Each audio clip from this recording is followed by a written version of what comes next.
Ainda tem cadeiras ali. Vamos lá então, hoje a gente começa um outro livro, né? Vocês estavam aí numa jornada, eu peguei só a última aula só em Gênesis, né? Depois fiz uma aula de revisão. Então a gente estava numa caminhada no livro de Gênesis e hoje a gente começa, pelo menos nas nossas aulas, né? Vocês para a próxima semana, com os alunos, a caminhada em Êxodo, que é uma caminhada longa também, né? E a proposta de hoje, né? Vocês receberam lá o material, é a gente trabalhar os 4 primeiros capítulos de Êxodo, né? Então eu não vou reler o texto de novo, só por uma questão de tempo. Então já parto do princípio que vocês leram, vão ler de novo para preparar a aula, enfim. Aqui eu vou separar alguns pontos que eu creio que são importantes e aqueles que eu não considerei tão importantes assim, mas vocês consideram, vocês levantem aí, tá? Então fiquem à vontade aí para levantar as questões. Espero poder, né, solucionar. Aquelas que de repente ficarem aí com alguma reticência, eu vou completar no meio da semana, tá bom? Então vamos lá, o que eu chamei aqui, na verdade isso aqui não é meu, né? A Lloyd que me passou e eu creio que é isso mesmo. A ideia do texto, dos 4 primeiros capítulos, basicamente é essa, né? Deus ouve o seu povo, o nascimento e o chamado de Moisés. Então, a título de introdução, então o propósito... Aqui eu vou lembrar de algumas coisas. O que eu usei aqui para essa introdução é o que vocês encontram em qualquer Bíblia, ou quase todas as Bíblias de estudo. Então isso aqui está na Genebra, aqui, né, aquela questão do propósito do livro, autor do livro, data do livro. Isso aqui eu vou tentar passar bem rápido, tá? Porque são detalhes assim históricos que, de repente, para transpor para a criança, às vezes não é, eu creio que não é esse o propósito agora. De repente, em outras classes, ok. Então, isso aqui eu vou tentar passar bem rápido, mas para a gente é importante, quanto mais a gente dominar a questão do pano de fundo histórico, mais a gente consegue passear pelas histórias de maneira tranquila, tá? Então, vamos lá. Então, o propósito básico do livro de Êxodo é confirmar a autoridade divina da liderança de Moisés e da aliança da lei. Isso aqui é muito importante. Esse é um tema que vai perpassar todo o livro de Gênesis. A questão da liderança de Moisés. É Deus que levanta Moisés. E nesses 4 primeiros capítulos, né, a gente vai perceber isso no cuidado, né, alguns eventos miraculosos, né? Ali a mulher ali do Egito cuidando dele. Então é Deus que preserva, é Deus que chama Moisés, é Deus que levanta essa liderança e vai preservar a liderança de Moisés desde o primeiro capítulo até o último capítulo, né? E a questão da aliança. Deus faz uma aliança com o seu povo. A lei está no meio disso tudo, porque Deus, o Criador de tudo, o legislador de tudo, quando Ele escolhe um povo, Ele é que cria as leis que vai governar o relacionamento de Deus com o povo e do povo para com Deus. Esse é um outro tema que perpassa toda a Bíblia. Toda a Bíblia de forma geral e o livro de Êxodo de forma especial. Então, cada um de vocês, dentro da sensibilidade, da sabedoria de vocês e considerando a faixa etária, quando você conseguir transmitir isso para os alunos, vai ser um ganho. Sempre vai ser um ganho. Deixar bem claro que Deus é o Criador de tudo, Ele é o legislador de tudo, Ele manda em tudo. Inclusive, eu separei 2 eventos aqui, que são aqueles eventos que levantam um pouco mais de discussão, né? E que às vezes a gente vai buscar as melhores respostas, aquelas que são mais lógicas, mas no final das contas, o ensino é o seguinte: Deus é Deus, e é Ele que faz. Ponto. Por exemplo, naquela questão do endurecimento do coração, né? Coloquei 4 possibilidades de interpretação, a gente vai ver. Mas qualquer interpretação, qualquer busca para tentar entender essa coisa de que Deus levanta Moisés para ir lá no Egito e fala, ó, deixa o meu povo embora. E Deus garante que vai endurecer o coração de Faraó. Explica isso para mim pela lógica humana. Então a gente vai tentar passear por algumas assim que vão tentar, né, considerar os detalhes aqui e acolá, mas no final das contas, qualquer resposta que busca honrar o ensino bíblico vai ter que falar de alguma forma assim, ó, Deus é Deus e é Ele que manda. Ponto. Ele é soberano, aí você fala assim, opa, tá faltando uma coisa. E o homem é responsável ao mesmo tempo. Relaciona essas duas coisas para mim de forma lógica. Até um ponto a gente consegue. Depois a gente não consegue.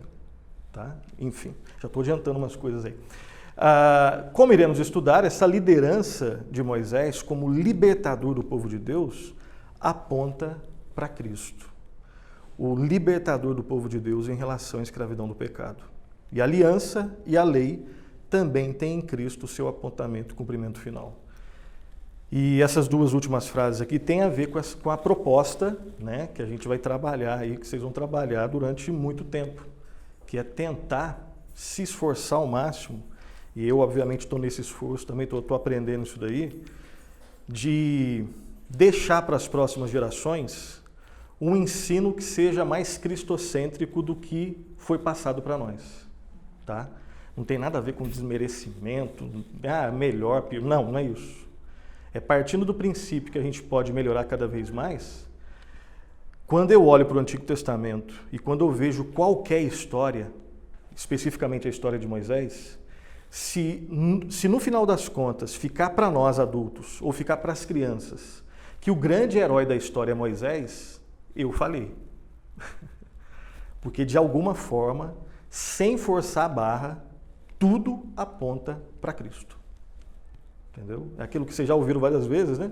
Se no final das contas, quando eu contar a história de Davi e Golias, a moral da história for, seja forte como Davi, né? Seja corajoso como Davi, não vai rolar. Porque eu não sou. Muitas vezes eu sou covarde. Agora, o perigo. Aí o Marcos pode falar assim, Nilson, beleza, isso é você. Obrigado pela humildade de publicamente assumir sua covardia. Mas com todo respeito, eu não sou tão covarde não. Eu enfrento os meus Golias. Se no final das contas ele ficou orgulhoso com isso, está errado também. Entende? Então tudo no final das contas vai ter. Quando eu falo vai ter, não é a melhor forma de falar. Por favor. Tudo no final das contas aponta para Cristo de uma forma ou de outra. A gente tem que perceber isso daí, tá? E sem forçar o texto. Sem forçar o texto. Porque se não aponta a Cristo, o que sobra é o quê? Ou indignidade, ou então uma dignidade para os vencedores, né? Indignidade para os perdedores, ou dignidade, né, e convencimento para os vencedores. E a gente sabe que não é por aí. Ninguém consegue vencer por si mesmo. E no final das contas, realmente, a gente é tudo perdido. E Davi não nos salva. E Moisés não nos salva. Quem nos salva é aquele para quem apontam tanto Davi quanto Moisés. Tá? Então esse vai ser o nosso esforço. Vamos lá. E isso aqui, né, detalhe histórico, né? Então foi ali na primeira metade ali do século XV. Êxodo foi escrito provavelmente entre 1446 e 1406 a.C., só para a gente ter uma noção, né, mais ou menos, de que é há muito tempo atrás. Há muito tempo atrás. Tá? Verdades fundamentais ensinadas em Êxodo todo, em todo o livro. Tá? E por favor, participe, não me deixe falando sozinho. O Senhor concedeu autoridade, uma delas, né? uma das verdades fundamentais ensinadas no livro todo, é que o Senhor concedeu autoridade a Moisés como líder de Israel para trazer a bênção da libertação do Egito. Uma outra verdade é que as leis da aliança dadas por meio de Moisés, elas foram autorizadas por Deus para trazer bênçãos para o seu povo. A gente vive numa sociedade que diz que regra não rima com bênção. Regra é uma coisa limitante. Está aí um detalhe contracultural. Né? Na opinião do mundo, vamos chamar assim, na opinião da cultura mundana, caída, pagã, secular, enfim, regra rima com limitação, coisa de gente quadradinha. Biblicamente, não. A regra, os mandamentos de Deus, rimam com a verdadeira liberdade. O primeiro ponto aí para fazer uma tensão cultural. Essa segunda verdade aqui mostra o quão contracultural é o ensino bíblico. Tá? E aí ensinar isso para as crianças, de repente você pensar em algum exemplo para cada faixa etária, né? Enfim. As regulamentações de Moisés para adoração no tabernáculo foram ordenadas por Deus para trazer bênçãos para o seu povo. Então, as regras gerais de Deus, elas promovem liberdade no aspecto intra-eclesiástico e fora da igreja. E aqui, especificamente, isso aqui eu não vou falar muito, a gente deixa para quando a gente for estudar, a gente vai falar de culto. Quando a gente for falar de tabernáculo, inevitavelmente nós vamos falar de culto. E é Deus que estabelece a forma que Ele quer ser adorado. Então aquele papo, né, de que vai do seu coração, é claro que você obedecer às regras sem o coração também está errado, né? Está errado. Agora, ir só com o coração, não, ele também está errado. Até porque a Bíblia diz que o nosso coração não é corrupto, ele é desesperadamente corrupto, é um pouquinho mais profundo. Então, às vezes, o errado é quando você faz de coração, né? Então, a gente deixa para depois. E, por fim, o nome Êxodo, né, uma forma latina do grego êxodos, que significa saída.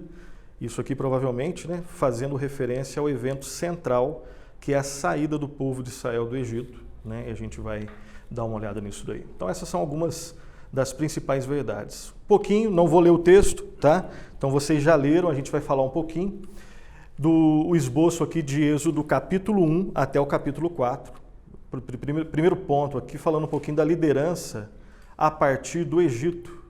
E um subponto que é Moisés, ele nascendo para libertar o povo de Israel. Então, primeiro aqui, o cenário para... deixa eu passar todo o esboço aqui, a gente passa e depois eu vou comentar cada um, tá? Vamos lá, então, uma possibilidade de esboço que está lá no material de vocês é esse daqui, tá? Isso aqui foi mandado lá eu mandei para a Loide e a Loide passou para vocês. Então, isso aqui é uma forma, né, de um esqueletinho desses 4 primeiros capítulos, tá? Agora eu vou comentar cada um deles, tá? Vamos lá. Então, Moisés nasce para libertar. Alguns pontos que eu destaco e fiquem à vontade para destacar outros pontos aqui que eu, de repente, esqueci, tá? Então, primeiro, do versículo 1 até o 7, nós vemos aí o pano de fundo, tá? O pano de fundo, né, o cenário para os planos de Faraó. E o que a gente tem basicamente é isso daqui, tá? Fique à vontade para lembrar algum ponto que foi deixado de lado. Então aqui temos o cenário para o qual o Faraó tomará, né, suas medidas, faltou um acento ali, a partir do versículo 8. No início, quando entraram no Egito, os israelitas eram um grupo de 70 homens, isso está no texto, né, isso é textual, essa informação. Depois eles se multiplicaram a tal ponto que a terra se encheu dos seus descendentes. A família de Abraão havia realmente crescido de forma fenomenal. E é possível que a população tenha atingido o número de mais ou menos, né, 2 milhões de pessoas, ou 2 milhões de pessoas. Os termos fecundos, isso aqui é interessante porque faz ligação lá com Gênesis, né? Esses 3 termos aqui, fecundos, multiplicaram e a terra se encheu deles, fazem referência a Gênesis 1, 26, 28. Então, isso aqui primeiro para a gente, né, como cristãos, como professores e professoras, enfim, que essa relação, né, íntima entre Gênesis 1 e o início, Êxodo 1. Deus tinha dado aquela ordem, né, crescer e multiplicar e ser de fecundos, encher e povoar a terra. Aí você vê ali, vocês estudaram, eu não estudei junto com vocês. Quando a gente estuda ali a Torre de Babel, né, você vê que a ordem era para ser fecundo e espalhar. Os babelitas, né, os cidadãos lá de Babel, eles fizeram exatamente o contrário. Eles ficaram num lugar só, era para espalhar, eles ficam num lugar só, tentam construir, né, na verdade constroem uma torre, né, para tentar rivalizar com Deus, com a grandeza de Deus. A torre é tão alta que Deus, para ver, tem que se abaixar, né? Deus ali é uma ironia, né, uma santa ironia, né? A torre é tão alta, mas é tão alta, tão alta, tão alta. As construções humanas são tão grandiosas que o Deus, para ver, tem que se abaixar, tem que se inclinar. Esse é outro tema também que perpassa as Escrituras, né? Esse é outro tema, da questão da soberania de Deus e da rebelião humana. E como Deus trata a rebelião humana, né? Então, se a ordem de Deus é para ser fecundo e espalhar sobre toda a terra, ela vai ser cumprida de um jeito ou de outro. Com obediência, com desobediência, com pecado, sem pecado. De alguma forma, Deus vai fazer com que o seu plano dê certo, utilizando todo mundo. Essa é uma outra coisa que a gente não consegue entender. Utilizando os obedientes, os desobedientes, não desperdiçando nada, com sofrimento, com alegria, tudo. Se a ordem é para crescer e se multiplicar, de um jeito ou de outro vai crescer e se multiplicar. Um ponto do cumprimento está aqui no início de Êxodo, tá? E aí também a questão da promessa feita para Abraão, né? Exato. Ela foi concretizada no Egito, né? Exatamente.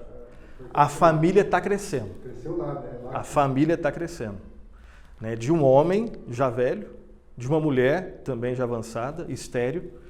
Deus chamou e disse que dali nasceria uma nação, seria construída uma nação que, né, não daria para contar nem como as estrelas do céu.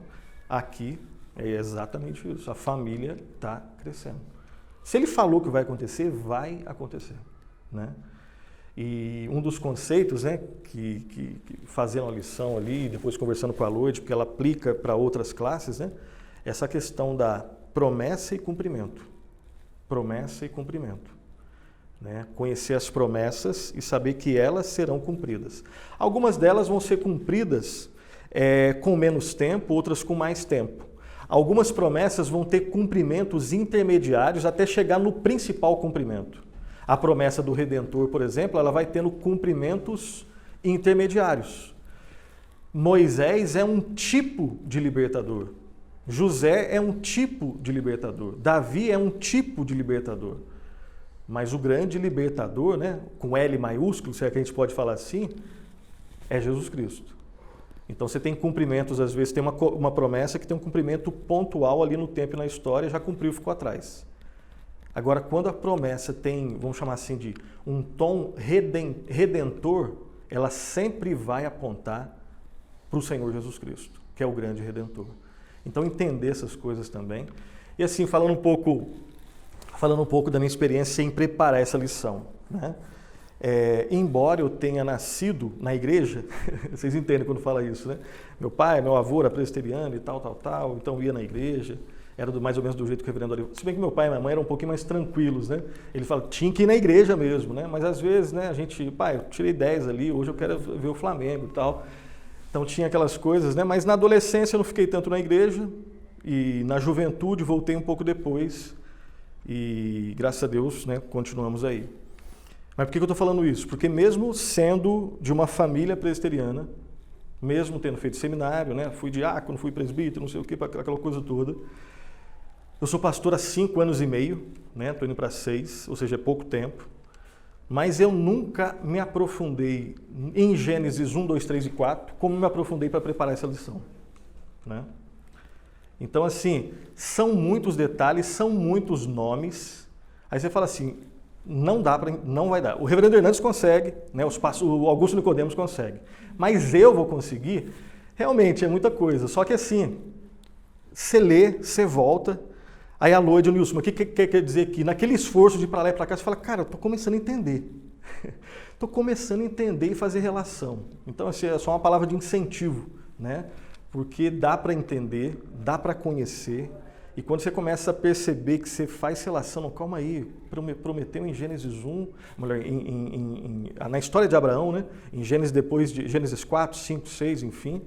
E um primeiro cumprimento está aqui em Êxodo 1, né? Coisa simples, mas que você vai pegar, lendo, relendo, anotando, escrevendo e trocando ideia, tendo esse momento aqui, enfim, tendo perguntas fáceis, difíceis, a gente vai buscando. Ou seja, essa proposta é fantástica, de estudo é fantástica. Primeiro para você, e não é nem para você como professor, é para você como um cristão, primeiro. Segundo lugar, não é para o aluno ainda, é para você como professor. Aí quando está em você como cristão e professor, passar vai ser um pouco mais fácil, né? Sempre vai ser desafiante, mas passar vai... Aos poucos vem a tal da naturalidade, né? Demora, pode demorar, enfim, mas a gente vai aprendendo junto, é bom demais, tá? Fechando esse parênteses pessoal aí, vamos lá. Agora, do 8 até o 14, né, algumas coisas que eu selecionei aqui, que aí basicamente fala do fracasso do primeiro plano de Faraó, quando ele percebe o crescimento e fala, gente, perigo isso daí. Inimigos crescendo dentro do meu arraial. Não vai dar certo. Vou ter que fazer alguma coisa, tá? Vamos lá. O rei do Egito não conhecia José e a sua geração, e ele se mostra, obviamente, temeroso em relação ao crescimento populacional dos israelitas. Temos aqui a primeira tentativa do faraó de controlar a multiplicação dos israelitas pelo aumento do trabalho deles de forma cada vez mais servil e dura. Não existe um consenso entre lá os historiadores de quanto tempo passou ali de José até Moisés. Consenso não tem, mas assim, pelo menos umas 4 gerações. E é por isso que alguns trabalham com a ideia de 300 e pouco ou 400 anos. Então, realmente, passou, né? Só para você ter uma ideia, então, né? Eu conheci só até o meu avô. né? Na verdade, eu não sei nem o nome do meu bisavô. Lindolfo, um deles é Lindolfo, do meu bisavô paterno. Tataravô, esquece. Então tenta imaginar esse esquecimento. É que eu sou um pouco relaxado com essas questões também de genealogia, por mais que seja professor de história, esse é um dos vários defeitos como professor de história. Né? Às vezes eu quero saber a genealogia do rei não sei o que lá, mas a minha mesmo eu esqueço. Enfim, talvez vocês não sejam como eu, vocês sabem o nome do avô, eu sei, né? Do bisavô, do tataravô, do trisavô, enfim. Tenta imaginar 4 gerações atrás. O que fica na sua mente? Se você for uma pessoa normal ou anormal como eu, quase nada. Então, só para a gente tentar ver esse salto que existe, tá? De José para Moisés. Esqueceu. Ah, mas José foi tão importante. Foi, para aquele lá. Aqui já é uma outra geração. Aqui já é outra geração. Então, tem esse salto aí, tá? Vamos lá. Quanto mais os israelitas eram afligidos, mais eles se multiplicavam. Sendo assim, os egípcios, de forma tirânica, aumentavam mais a dura servidão do povo de Israel. E aí Israel, isso aqui é outro tema interessante, Israel experimentou nesse contexto opressão e crescimento. Opressão e crescimento. Isso aqui não é regra geral, porque às vezes tem opressão e declínio, tá? Porque eu poderia ser aquele pregador, né? Triunfalista, né? Tá vendo? Quanto mais dificuldade, mais vocês vão crescer. Essa não é uma promessa que eu posso garantir que está na Bíblia. Pelo menos desse jeito, fazendo aplicações temporais. Não. Às vezes vai vir opressão e você vai morrer. Entendeu? A grande questão é que a morte, na vida do cristão, ela já foi derrotada. Então, falando de forma ampla, vai ter opressão e no final das contas você já tem o principal, que é a fé em Cristo. O problema é quando eu pego um dado desse aqui, quero aplicar para situações do dia a dia e garanto que vai ser assim. Não vai ser assim. Aqui eles experimentaram opressão e crescimento. Vão ter outros momentos, é só ler os profetas, né? Opressão e declínio. Não é à toa que a Bíblia trabalha com a ideia do remanescente fiel. Se é remanescente, é que é uma turma pequena. Ficou por um fio. E esse fio nunca vai ser arrebentado, por quê? Porque Deus já fez a promessa. Ele vai cumprir. Mas, né, só para ter cuidado com essas, às vezes, as promessas meio mirabolantes aí, tá? E o que a gente pode prometer é o que a Bíblia promete. Né? Então, trabalhar sempre com as promessas bíblicas. Mas aqui a gente tá diante de um texto que está narrando o que está acontecendo. Essa é outra coisa, né, que a gente aprende com o tempo, e eu estou tentando aprender com o tempo também. Os vários estilos literários que a gente tem na Bíblia, né? Você tem poesia se interpreta de um jeito. Você tem as cartas de Paulo, ou de Pedro, ou de João. Então, uma carta é de um jeito diferente. Texto histórico e narrativo. É uma história que está acontecendo e sendo narrada por um narrador. Um dos grandes desafios de todo mundo, e começa com os pastores, né? E os pastores erram muito nisso e acertam muito nisso pela graça de Deus. Às vezes eu confundo uma descrição de um fato como sendo um mandamento. Deus simplesmente está descrevendo, né? Eu estou lendo Atos, que é um livro histórico, e está sendo narrado ali por Lucas. E falo lá que, né, quando o Espírito Santo vem, 3.000 pessoas foram convertidas ali no evento do Pentecostes. Ali foi um evento irrepetível. Daquele jeito, nunca mais vai se repetir. Porque se eu acho que aquilo é um mandamento, ou tem um valor preceitual, um valor de preceito, é uma lei, eu vou olhar para aquilo lá e falar assim, ó, se eu orar para a vinda do Espírito Santo, e se ele descer aqui em São Paulo, né, seja lá na zona leste de São Paulo, 3.000 pessoas vão se converter. Não, o texto não quer ensinar isso. Então, outro desafio dos pastores, de todo mundo, dos professores, enfim, eu estou diante de um texto que tem qual estilo? Esse estilo se interpreta de que jeito? O que ali vale para mim ainda hoje e o que só valeu para aquela época? Esse é outro desafio que a gente vai aprendendo com o tempo. Beleza? Vamos lá. Uma outra parte, ainda no capítulo 1, né, do 15 ao 21, o segundo fracasso, né? O fracasso do segundo plano de Faraó. Então, considerando o aumento do povo israelita, o Faraó, né, ele vai chegar mais junto. o faraó ordenou para que as parteiras matassem os filhos e poupassem as filhas dos israelitas.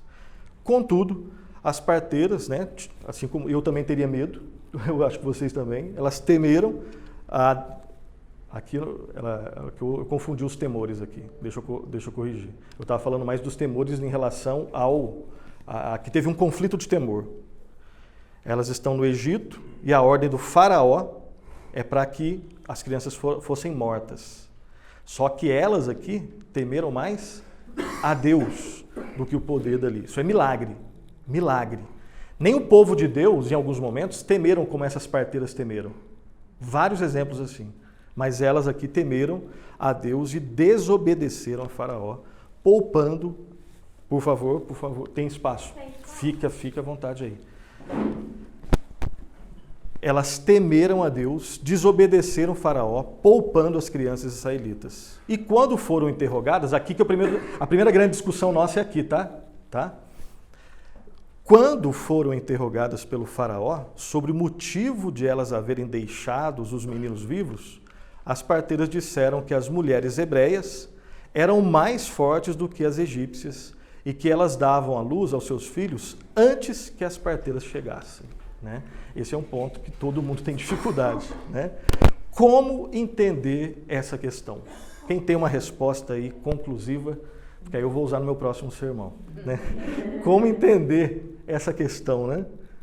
Ó, mate aí os filhos que nascerem. Se for menina, ok. Se for menino, é para matar. Né? Aqui tem um detalhe também, que não vai fazer tanta diferença, mas às vezes é uma dúvida. Né? Ali fala de 2 parteiras, né? Então quer dizer que só 2 parteiras davam conta de todos os nascimentos? Não, provavelmente, a Bíblia não fala. Provavelmente, essas 2 eram líderes das parteiras. Então, né, dei ordem para vocês 2, não significa que só vocês 2 existem. Vocês são as líderes, vocês comandam as outras parteiras. Essa é uma possibilidade. Tá? Mas a grande questão não é essa. A grande questão não é essa. É como entender essa questão. Né? Porque era para matar e elas temeram mais a Deus do que ao rei, ao faraó. E a explicação. Ponto a explicação. Por que vocês não mataram? É porque as hebreias são mais fortes do que as egípcias. Quando eu vou tentar pegar, já nasceu. Né? Enfim. Aí você fala assim, não, como é que eu entendo isso daí? Né? Aí 4 possibilidades aqui, tá? 4 possibilidades. Primeiro, desculpa o tamanho, tá?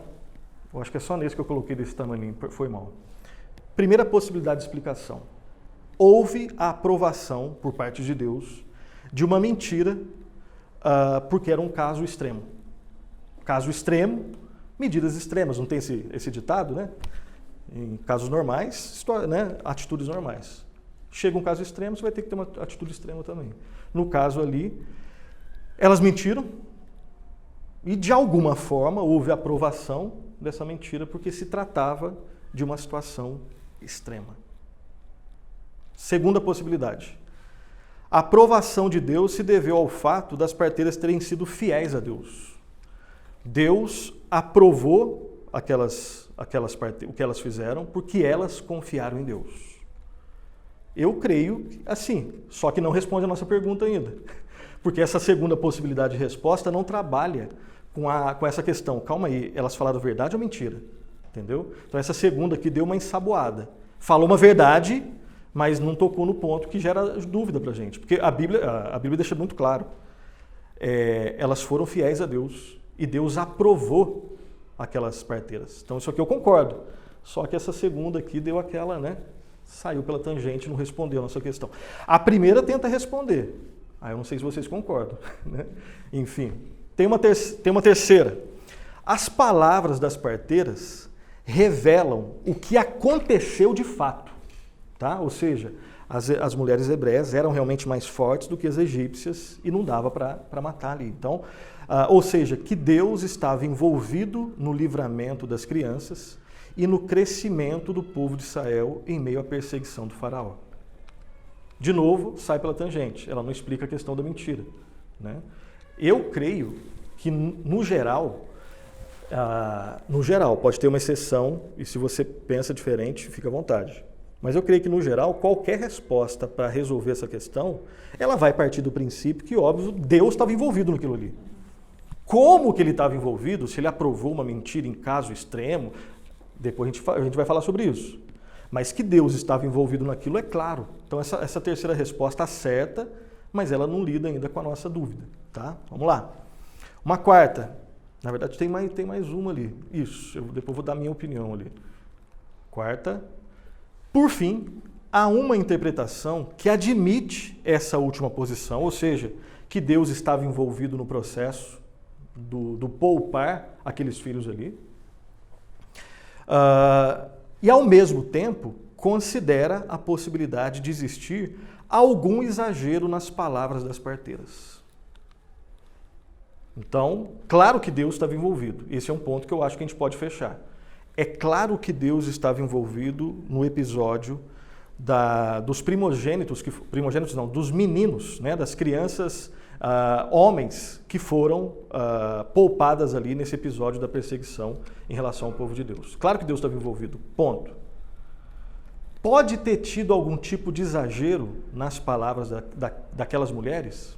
Pode, não estou falando que teve, estou falando que pode ter tido. Eu não teria dificuldade em responder que poderia. Algum exagero. Né? Os exageros, quer dizer, a gente conta. Né?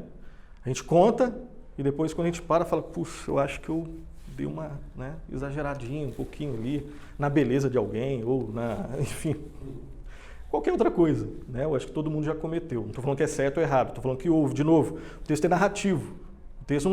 O texto ali está narrando o que aconteceu. Não está falando, assim como elas fizeram, faça você também. A não ser na questão da fidelidade. Né? Agora, eu vou dar o meu pitaco aqui, e aí vocês que vão julgar, tá? A gente está trocando ideia. Quando eu falo temos, embora eu fale em terceira pessoa, sou eu mesmo, tá? Eu tenho, tá? É só para, se eu tiver errado, eu reparto com as pessoas. Se eu acertar, é só eu mesmo. Se eu tiver errado, eu reparto com vocês, tá? Temos a tendência de ficar com essa última posição, ou seja, Deus estava diretamente envolvido no livramento das crianças. Ao mesmo tempo, as parteiras foram fiéis a Deus, isso está na Bíblia, foram fiéis, tá, a Deus, e foram por ele aprovadas. Considerando a situação tensa na qual elas estavam inseridas, é possível que elas tivessem já exagerado em suas palavras em algum aspecto. O que é certo é que elas foram corajosas, fiéis a Deus, foram aprovadas por ele e ele esteve envolvido em todo esse processo de livramento e preservação da criança Moisés. Né? Responde tudo? Eu creio que não, nem para mim. Né? Mas o que eu mais perto eu tentei chegar de uma possível resposta. Né? Não sei o que vocês pensam sobre isso, porque ainda fica aquela interrogação, né? Mas elas falaram a verdade, elas mentiram, houve um exagero. Né? Se elas tivessem falado uma mentira e tivessem sido castigadas por isso, a gente não tem problema. Se elas tivessem falado a verdade e tivessem morrido por isso, a gente também não teria problema. Seria um texto mais dramático, mas fidelidade, às vezes, ou muitas vezes, vai levar à perseguição. Ponto. O problema ali é que o texto não é claro, né? E nem é objetivo. Aqui um detalhe. Se o texto conta uma história que gera uma dúvida e o texto não trabalha na resolução dessa dúvida, não deve ser algo, até porque não é central. Resolver isso daqui não vai mexer em aliança, soberania, responsabilidade. Todo mundo que sabe que a mentira é errado, que o certo é falar a verdade, que nós devemos ser fiéis a Deus. Todo mundo sabe né? E a gente sabe disso olhando para outros textos. Agora, esse texto narra um evento que deixa a gente com a pulga atrás da orelha. Né? E para resolver, eu creio que essa resposta ela dá alguns direcionamentos. É trabalhar com aquilo que foi revelado. Né? E termino aqui dizendo o seguinte, algo que deve chamar nossa atenção. Deus aprovou a fidelidade daquelas mulheres.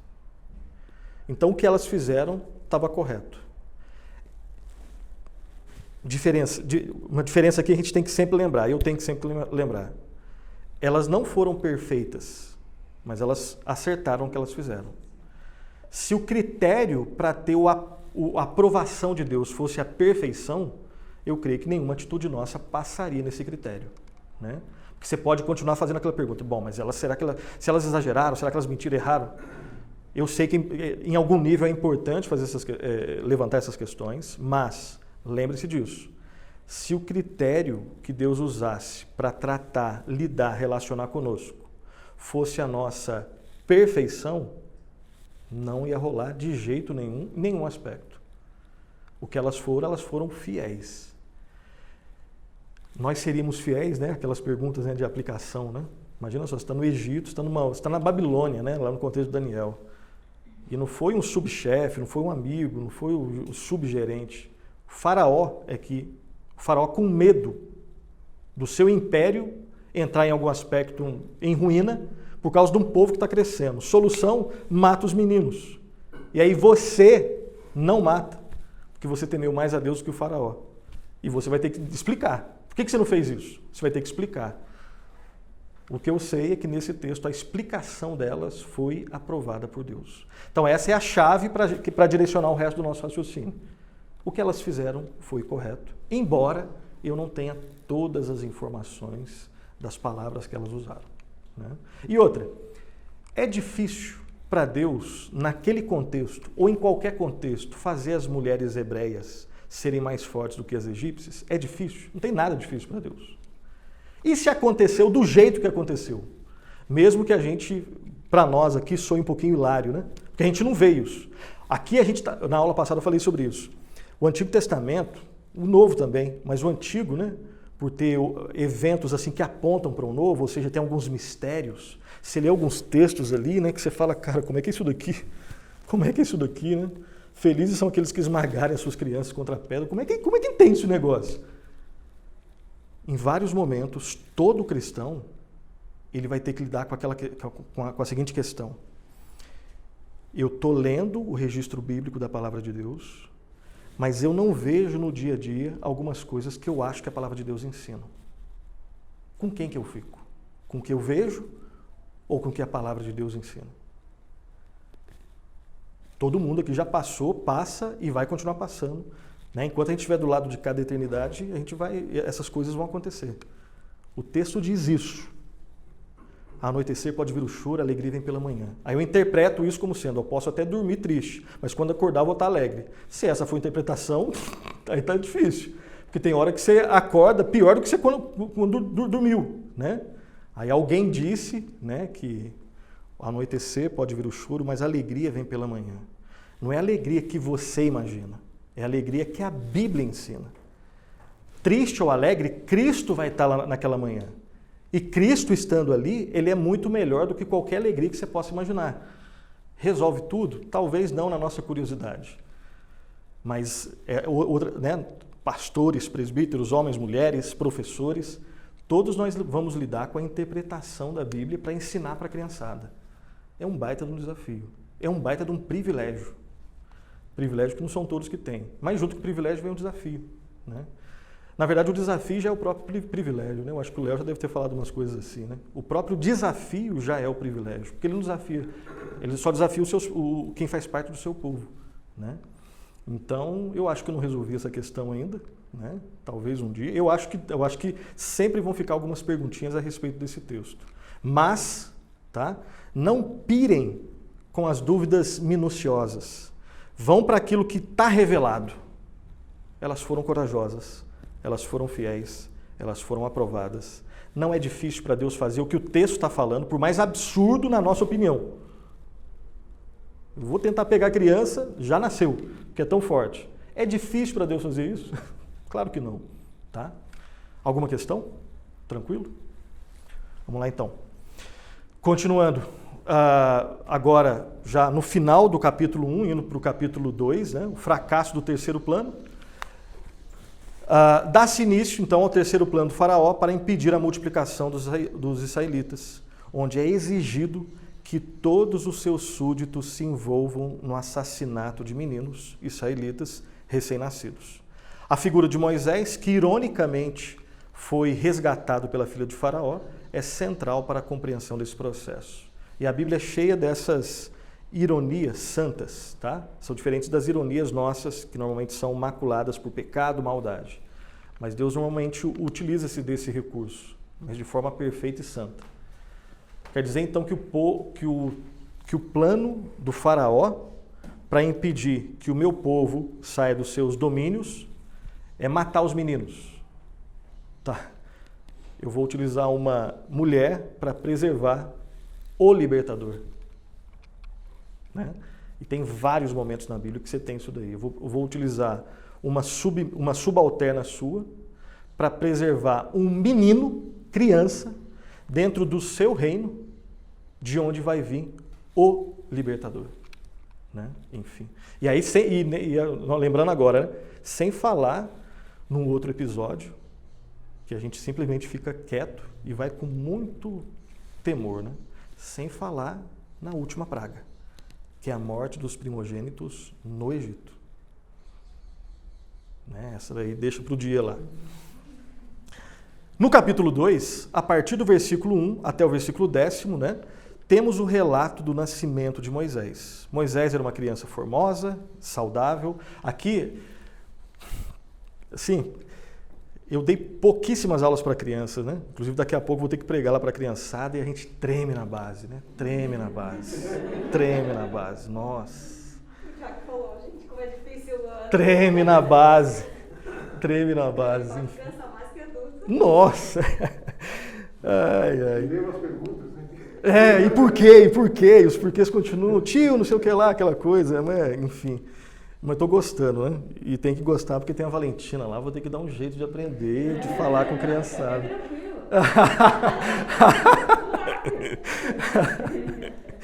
Né, mas por que eu fiz isso daí, abrir esse parênteses aí? Quando a Bíblia fala, ela utiliza algumas palavras e a gente olha para aquela palavra no significado que a gente tem na nossa cabeça. Isso é normal, todo mundo faz, né? Mas quando fala que Moisés era formoso, não necessariamente significa que ele era bonito. Vamos supor que trabalhar com a ideia da estética, da beleza. Bonito como? E quem que é comparação? Né? Sou eu ou o Marcos? Né? É o Brad Pitt? Não, vocês são muito mais bonitos. Vocês são muito mais bonitos que a gente. Mas assim, ele era muito bonito. A ideia ali é de ser saudável, né? Uma criança saudável, que poderia ou não ser bonita, sim, né? Mas essa é outra coisa que eu acho que é um baita no desafio, né? Da aula, ou para o adulto, para o jovem adolescente, para a criança também. Né? Ele era bonitão. Eu lembro a Fernanda falando que dando aula para o Pedro, o Pedrones, né? Que foi o Pedro. Vocês estão aqui há muito tempo, né? Que hoje ele está no seminário, né? Ele está aqui na igreja já faz um bom tempo. Ai. Gente, eu tô aprendendo. Aí, ó, então eu vou falar. Ainda bem que era coisa boa. Era coisa boa. Era ou não é coisa boa? Que bom. Gente, eu tô conhecendo ainda, por favor, me perdoe. E ela dando aula, né, falando que Davi, né, era uma pessoa, Sansão, era uma pessoa forte, né? Aí o Pedro falando, forte igual o Michael Jordan, né? Que era a referência de um cara grande, forte, ágil, né? Ele gostava de basquete. O Chicago Bulls fazia, né? Quando ele nasceu, devia fazer um baita de um sucesso. E a referência que ele tinha era essa, né? E a gente faz, de algum nível, essas referências, né? E acho que é saudável fazê-las, porque a gente tenta, né, fazer algum tipo de relação, só que às vezes eu posso fazer uma relação errada, né? Ou assim, a geração, né? Então, eu na minha aula lá, não, pneu Maguila, ninguém nunca ouviu falar. Exatamente. Essas são as que eu mais erro. Daí eu fui pro Google, mostrei, tentei fazer, né? Essas. E quando eu tento consertar... Cada um tem a sua referência. Quando eu tento consertar, porque eu sou da geração do Maguila, essa turma toda. Aí, no olhar das crianças, eu vejo que não está rolando. Era melhor rir junto e tentar uma outra, sabe? Eu ainda tento explicar. Não, para com isso, deixa quieto. Eu ainda tenho os exemplos, né, antigos, enfim. Atualize o exemplo. Essa é a sugestão. Atualizem um exemplo para você mostrar que está ali. Ou então peça para eles trazerem. Exato. Acho que essa é uma sábia. Vou falar sobre o YouTube, gente. Aí eles começaram a falar de tinha prata, até tinha ruim. Eu falei, não, gente, eu estava lá na prata de prata e ouro. E aí eles começaram a falar dos views e não sei o que. Aí eles foram me explicar. Essa é uma dica boa. Trazendo um exemplo. Essa é uma dica boa. Tem que retornar agora. Eles, você chega, já tá bom. Aí tem que saber a hora de cortar. Anota o que eu vou pesquisar depois. Exato. Né? Eu ligava no orelhão, ficha, CD, DVD. Já era. Há muito tempo. Vamos lá. Isso aqui eu li? Não, né? Capítulo... Onde que eu parei? Na questão do saudável, né? Só para a gente pensar nisso tudo, enfim. Depois foi colocado num cesto, né? Moisés foi colocado num cesto às margens do rio Nilo e acompanhado pela irmã. E foi apanhado pela filha do faraó. A filha do faraó pediu para que a mãe de Moisés o criasse, sendo paga para isso. Questões culturais que a gente não precisa entrar nem em todos os detalhes ali do Egito, enfim. E mesmo nessas questões culturais a gente erra, né? Essa a gente deixa para uma próxima, mas só um parênteses rápido aqui. Quando às vezes eu estou conversando com alguém, adulto ou não, dando aula, isso não rola tanto com crianças, rola mais entre a gente, né? E aí, em determinado momento, eu discordo da Kátia e ela fala assim, Nilson, mas você está exagerando, você está sendo Caxias demais. Isso é uma questão cultural. Essa é a frase. Essa é uma questão cultural. Ou isto é uma questão cultural. E daí? A cultura pode estar errada. Normalmente a gente utiliza a frase isso é uma questão cultural para falar assim, então pode, não pode ser criticado. É só olhar para a cultura brasileira. A cultura indígena, só que a gente tem uma tendência, a cultura brasileira foi maculada, a cultura europeia foi maculada, a cultura norte-americana está maculada. A cultura indígena é pura. Onde? De onde foi tirada essa informação? De qualquer outro lugar, menos das escrituras, porque o pecado afetou todas as culturas. Então eu posso aprender com a cultura indígena e criticar a cultura indígena, com sabedoria, não com truculência. Ao mesmo tempo que a gente não concorda. Nós, brasileiros, não concordamos com vários aspectos da nossa cultura brasileira. Né? Então, sempre o padrão é a escritura. Sempre. Na cultura... Óbvio que existiam alguns aspectos culturais interessantes, inclusive na cultura egípcia. Até porque todo mundo foi criado por Deus. E todo mundo criado por Deus foi infectado com pecado. E aí tem um conceito lá na Reforma Protestante que é a tal da graça comum, né? Partindo do princípio que Deus faz com que a sua chuva caia sobre justos e injustos, é claro que é possível que tenha um diálogo bíblico entre pessoas que pensam diferentes. E eu posso aprender com eles. É claro que nesse processo a gente erra muito. Às vezes, nesse filtro que a gente faz, eu deixo passar coisas ruins, ou às vezes barro coisas que são boas. Tudo isso acontece. Mas que a gente pode aprender com outras culturas, mas tendo, não esse ditado, se é cultural é bom, não. Tendo a Bíblia como nosso, né, como nosso referencial, sempre, né? Aí é claro, vocês quebram a cabeça aí para quando as crianças, né? Só um comentário nesse episódio, semana passada, o Felipe ele é muito questionador. Ele tem umas coisas assim que você às vezes nunca pensa, nunca para pra falar, né? Aí ele deu, mãe, do nada. A mãe de Moisés era muito ruim, não gostava dele, porque deu ele pra princesa e ainda foi cuidar dele só porque ganhou dinheiro. Aí, eu nunca pensei nisso. E é interessante. Ele ficou ainda explicando pra ele, ainda ficou afirmando, não mãe, eu só quis cuidar por causa do dinheiro. Era ruim por dois motivos. Primeiro, ela deu. Segundo, quando aceitou, foi por dinheiro. Né? Ele afirmou e sustentou.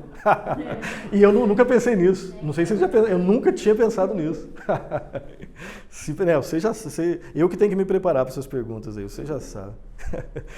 No versículo 10, Moisés, depois de criado pela sua mãe, aparece agora como um menino grande, né, segundo o texto. E é entregue à filha de Faraó, sendo agora seu filho. E é por ela que ele é chamado de Moisés, que significa tirado das águas. Né? Informações aí que a gente já sabe. A parte B, eu divido a aula em duas, né? Agora eu vou ter que ser mais rápido. Êxodo do 2, o 11 até o 25, que é a fuga de Moisés do Egito. E depois ele volta no final para o Egito. Agora como, né, fui chamado, depois de dar todas as desculpas possíveis. E aí Deus vai encurralando, fala, não quer falar então? Tá bom. Arão vai falar para você, mas você vai. E aí ele volta para o Egito, mas aqui ele está fugindo. No versículo 11, vemos um salto na história, e às vezes acontece. Às vezes, de um versículo para o outro, você tem ali como se a gente estivesse falando. Eu falo, vocês estão escutando em tempo real, e ali é questões de segundos. Às vezes, de um versículo para o outro, tem semanas, meses e anos. Tá? E lendo com atenção que a gente vai pegando essa informação. Então, no versículo 11, vemos um salto na história, onde Moisés agora já adulto, tá? No anterior era criança, um pouquinho grande, agora adulto, com 40 anos, e o texto que eu uso, lá em Atos 7, 23, está escrito lá isso. Tá? Saiu para estar com seus irmãos. Vendo o trabalho difícil do povo de Israel e notando que um egípcio espancava um hebreu, saindo em sua defesa, Moisés acaba matando o egípcio. E aí um comentarista, né, o Gordon Fee, ele afirma que Moisés cresce como um egípcio privilegiado, mas que se posiciona ao lado de seu povo. Ele cresce, né, naquela cultura toda, pomposa, o povo dele passando dificuldade, mas ele ali estava pomposo, mas ele não ficou metido, como, né, outros de repente ficariam. Na hora do vamos ver, ele teve essa atitude. Essa atitude a gente vai discutir daqui um pouquinho, tá? Depois disso, temeroso por ser pego pelo faraó por causa do assassinato, Moisés foge para a terra de Midian. Em Midian, no episódio em que defendeu as 7 filhas do sacerdote de Midian, chamado Reuel, Moisés é convidado para a casa dele, né, desse sacerdote. Moisés passa a morar na casa de Reuel e tem um filho chamado Gerson, que significa um peregrino ali, com Zípora, uma das filhas do sacerdote. Mais um episódio onde a gente vê aquilo que a gente já sabe, né?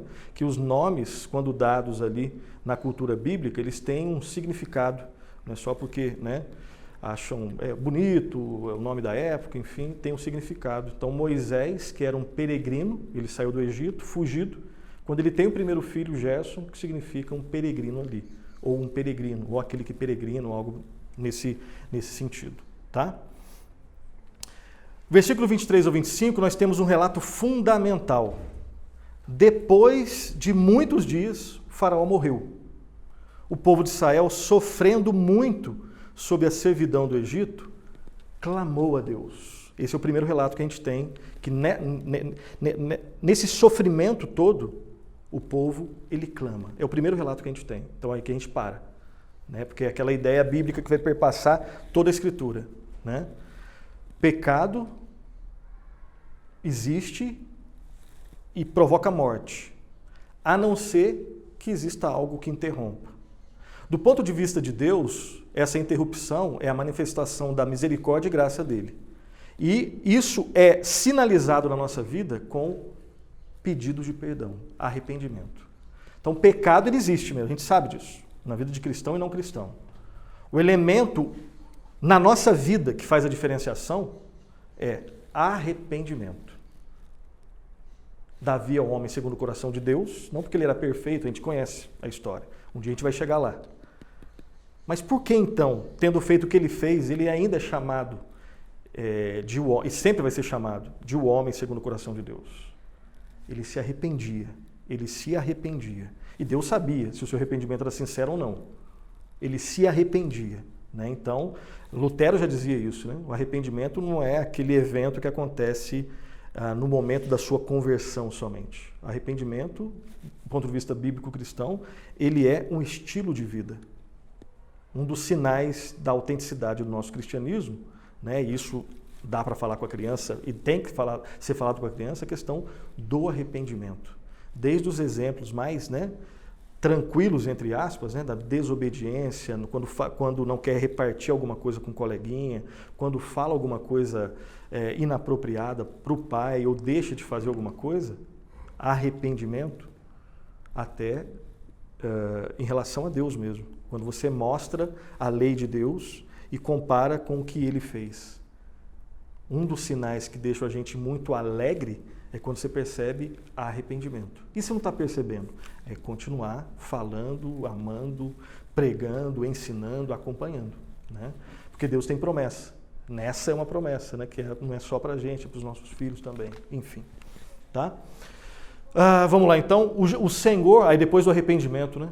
Depois do clamor, o Senhor ouviu o gemido do seu povo, lembrou-se da aliança que fez com Abraão, Isaque e Jacó, e atentou para a condição do seu povo. A partir de agora, a história de Moisés e do povo de Israel começaria a mudar a partir, né, desse contexto. Eu falei o começo no início. O começo que eu tinha que falar, o final eu falei no início. Então, a partir desse evento, ali no finalzinho, né, no finalzinho do versículo 25, principalmente no versículo 25, você tem claramente uma mudança. A história agora, desses 4 capítulos, ela vai mudar, né, o que alguns autores chamam de versículo... como é que chama aquele negócio ali? Dobradura, exatamente. Ali a história está de um jeito, agora ela vai ser de um outro jeito, a partir desse evento. Se existe manifestação de arrependimento, Deus ouve o seu povo e a história vai ter uma outra toada daqui para frente. Gente, o tempo está chegando, por favor. Fique à vontade aí, viu? Não, mas assim, nesse ínterim aí, foi preservado junto aos israelitas as histórias e as promessas de Deus. Né? Sim. Para eles clamarem a Deus, passados 400 anos, eles não tinham conhecido os patriarcas e tudo mais. Né? Então, assim, de alguma forma, a história foi preservada e o próprio Deus moveu o povo para que clamasse. Né? Porque... Sempre quando a gente vai tentar entender essas questões, né, a gente tem que lembrar disso. Se houve arrependimento, é porque de alguma forma, como a gente não tem informação desses 300 ou 400, a gente não sabe o que aconteceu especificamente, mas com certeza isso aconteceu. Houve a preservação de alguma forma da lei de Deus, das promessas de Deus, da proclamação dessas promessas de Deus para o povo. Porque se isso não tem, não existe possibilidade nenhuma. Primeiro, que aí realmente a Bíblia vai estar errada. Porque sempre, outra verdade bíblica que perpassa toda a Escritura, sempre vai ter algum remanescente. Né? A gente chama aquele período lá entre o final do Antigo Testamento e o início do Novo Testamento, né, de período interbíblico. E aí vem uma expressão poética dos teólogos, né? O período do silêncio. Né? Tá, silêncio em que sentido? Silêncio porque a gente não teve nenhum tipo de registro autoritativo. O que eu quero chamar de registro autoritativo? Nenhum livro bíblico. Você tem livros, 1 Macabeus, 2 Macabeus, que está na Bíblia Católica. Então, se você quer entender o período interbíblico, leia 1 e 2 Macabeus. Não leia como sendo palavra de Deus, mas como um livro histórico. Um livro bom de história. Tá? Você não vai encontrar nada do período interbíblico em algum livro da Bíblia. Porque não é projeto, não é intenção de Deus. Mas sobre esse período de silêncio, porque não tem um livro bíblico ali nesse caso. Agora, com certeza, Deus, né, ele estava em silêncio total? Claro que não. Deus estava continuando agindo na história. Né? Na guerra de Macabeus, ele estava lá presente, preservando o seu povo. O povo, de alguma forma, estava lendo a palavra de Deus, obedecendo e desobedecendo. Então, isso que o Marcos falou é muito importante. Se houve esse momento do arrependimento, do clamor, é porque a palavra, de alguma forma, estava sendo pregada, estava sendo pronunciada, nos períodos mais fáceis e nos períodos mais difíceis. Sempre é assim. Né? Um outro assunto que a gente deixa para falar mais para frente também, mas só introduzindo aqui, esse assunto é mais desafiante e eu também não tenho resolução para ele. Tá? Não tenho. Eu faço nó, vocês desatam e eu fico tranquilo. Na Bíblia, você tem eu estou querendo lembrar uma palavra mais tranquila, uma preferência, um destaque. Na Bíblia, claramente, você tem um destaque maior aos ouvidos do que aos olhos. Traduz isso aí. Na Bíblia, existe um destaque maior sobre aquilo que os homens devem ouvir do que aquilo que eles devem ver. Não é à toa, né, que a fé vem pela pregação da palavra de Deus. O método que Deus escolheu para gerar fé nas pessoas poderia ser um outro, mas não foi outro, ele definiu esse. Homem e mulher, um servo ou uma serva dele, abrindo a boca, pregando a palavra, e nesse contexto, aqueles que creem têm vida, aqueles que não creem têm morte. E um grande desafio é saber como a gente equilibrar essas coisas do áudio e o visual. Né? Eu não creio. Vocês vão encontrar autores que são completamente contra a questão do visual, né? Eu não sou um deles, né? Mas, com certeza, algo que deve fazer com que a gente pense, e aí, de novo, o aspecto contracultural do cristianismo. A cultura nossa, eu espero começar a estudar pedagogia agora, por causa da Valentina. Vou começar uma outra graduação agora de pedagogia. Eu tenho certeza absoluta, porque já conversei, já vi bibliografia, que eles dizem assim, e provavelmente vocês talvez pensem assim, não briguem comigo, tá? Não fiquem de mal comigo por causa disso. É uma provocação que eu quero que vocês me provoquem também, tá? Eles dizem que se você só falar e não mostrar nada visual, a turma não vai aprender. Eu vou desafiá-los a reconsiderar isso. De novo, não existe nenhum defeito em ter uma aula rica em aspectos visuais. Inclusive, façamos isso. Mas não ache que é por isso que eles vão aprender mais. Tá? Não achem que é só por isso. Porque o destaque bíblico é mais no falar e escutar no que no apresentar e ver. Aí você fala assim, Nilson, discurso bonito, cara. Eu quero ver, vai lá na minha sala. Eu vou ralar igual vocês ralam. Eu vou gemer igual vocês gemem. De novo, né, alguns autores vão ser completamente contra. Eu não sou dessa linha, tá? Mas eu creio que é só para a gente reconsiderar. Sabe aquelas coisas que falam assim para vocês? Gente, numa palestra, né, a pessoa consegue prestar atenção até 10 minutos. A partir do 15º já era. Desculpa, isso não é verdade, nunca foi, não é e nunca vai ser. Eu ficaria ouvindo nem para criança. Não estou falando que é fácil, é muito difícil. Nilson, vai lá e faz. Não consigo fazer, vou chorar. Mas a minha dificuldade não pode mudar uma verdade. Calma aí, como que está sendo a minha aula? Por exemplo, com vocês é complicado fazer isso porque a gente está se conhecendo agora, né? Mas vai do jeito, vai assim mesmo. Por exemplo, eu tenho consciência de que os meus slides estão longe de serem os ideais para uma apresentação por vários motivos. Tamanho da letra, na próxima eu vou consertar e por aí vai. Agora, vocês nunca vão ver na minha apresentação de slide a ausência de texto. Sempre vai ser texto. Sempre vai ter texto. É claro que eu quero melhorar isso daí também, enfim, por vários motivos. Voltando no meu ponto, eu ficaria 1 hora, 1h30 sentado, talvez até com um pouco de fome, ouvindo o reverendo Heber Júnior falando. Tranquilamente.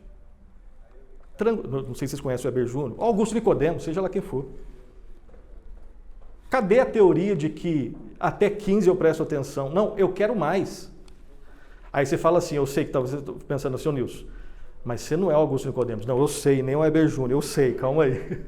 Né? Mas isso aí são só brincadeira, provocação, para a gente repensar algumas coisas que estão cristalizadas e que vêm de uma pedagogia que tem base em qualquer outra coisa, menos na Escritura. Né? E aí eu vou encerrar a aula aqui porque meu tempo já era. Uma outra palavrinha que a gente entende errado, né? O tal do decorar. Né? Decorar. A gente parte do princípio que o decorar está errado. Decoreba é uma distorção do decorar. Né?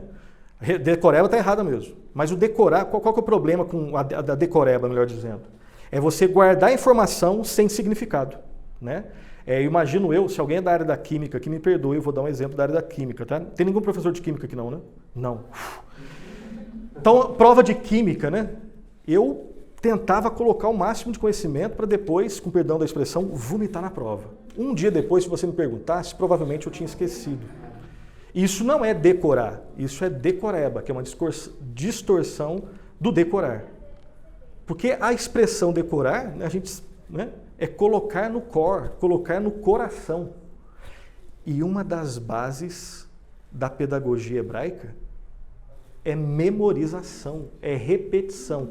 Pedagogia secular diz que repetição não dá certo, decorar não dá certo. Você tem que ser o quê? Um cidadão crítico.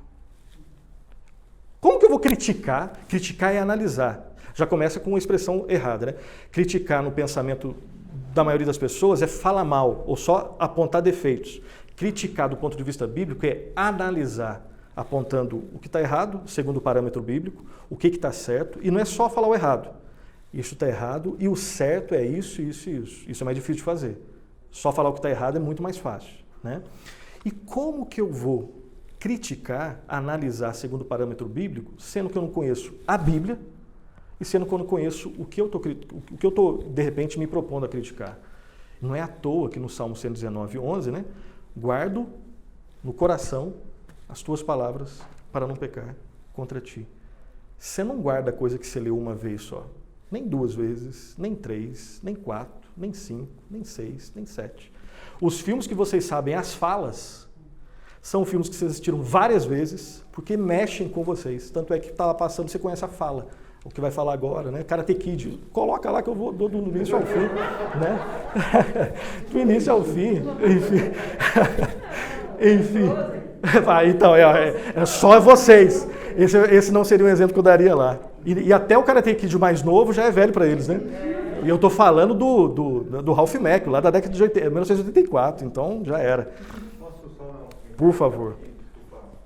Fale. Hoje eu tô meio ansioso, porque hoje vai ser o meu primeiro dia, né, como diácono. Então eu vou fazer a primeira apresentação.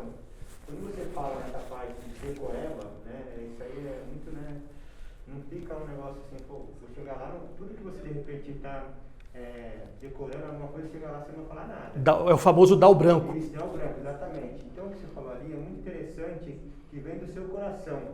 Você entender, de repente, que você vai colocar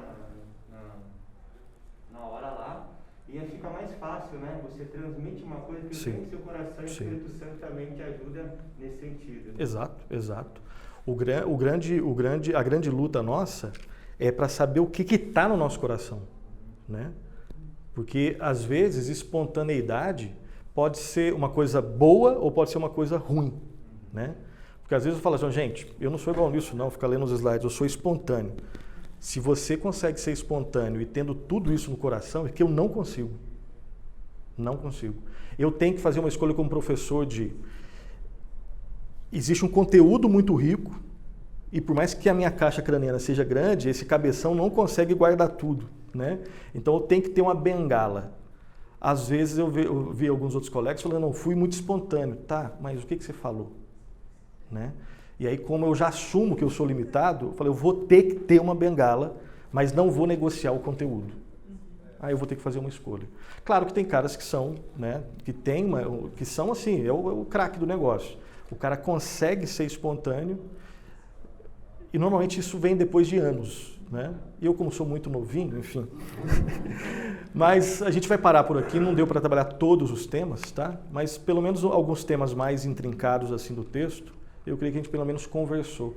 Quando a gente conversa, é como se estivesse passando uma camada de tinta, né, para deixar uma mão um pouquinho melhor na parede, né? E aí vocês vão ler mais um pouquinho durante a semana e que Deus abençoe vocês aí na aula, tá bom? Vou terminar com uma oração. Graças te damos, ó bondoso Pai. Obrigado, Pai, por esse momento. Obrigado, Pai, pela Escola Bíblica Dominical, pela vida de cada professor, cada aluno.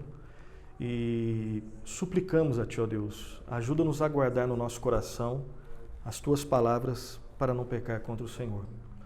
Dá-nos, ó Pai, sabedoria do alto, humildade, perdoe para os nossos pecados, guarda-nos, ó Pai, nessa semana, na preparação das aulas, cada professor, e suplico, ó Pai, cada criança também, ó Pai, que a semente do Evangelho seja plantada ali, seja regada a cada domingo, a cada dia, em casa, na igreja, e que tudo seja, ó Pai, para a Tua honra e Tua glória. Faz-nos conscientes da nossa total dependência do Senhor. É no nome do nosso Senhor e Salvador Jesus Cristo que nós oramos e agradecemos por tudo. Amém. Amém. Deus abençoe, meus irmãos.